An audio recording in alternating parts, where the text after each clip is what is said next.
commissioners for both hearing our testimony and for listening. Until recently, I led the Climate International Group of the Environmental Protection Agency. In that role, I served with other scientists and policymakers on a high-level advisory group that in 2011 issued a United Nations report on short-lived climate pollutants. The report dealt in part with methane, natural gas, that Duke Energy is proposing to greatly increase the use of in its IRP. As others have said, methane is significantly more effective, 100 times more effective than carbon dioxide in trapping heat.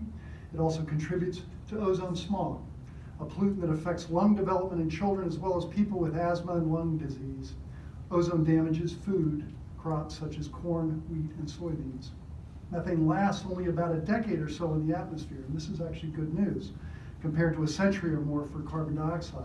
So reducing methane emissions now means less heat trapped now, not decades from now, and less ozone smog to affect our health and agriculture.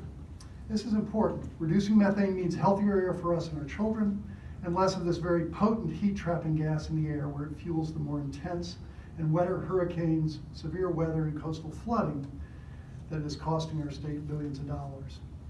Our UN report showed that full implementation of the technologies to reduce methane and other short-lived climate pollutants would reduce future global warming by 0.5 degree centigrade, while avoiding 2.4 million premature deaths and the loss of between 1% and 4% of the global production of major food crops each year.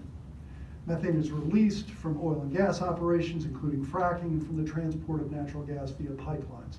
The best way to control methane from these sources is to reduce the demand for natural gas, the opposite of what Duke Energy is proposing. I'd like you all to make North Carolina a leader in this transition to the cleanest, cheapest, most stable and reliable sources of energy modern society has ever known: sun, wind, water, and energy storage, and away from increasingly expensive and dirty fossil fuels.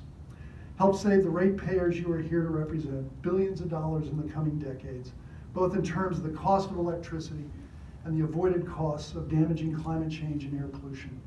Please send Duke Energy's IRP back to the drawing board. Thank you. And I will submit my remarks.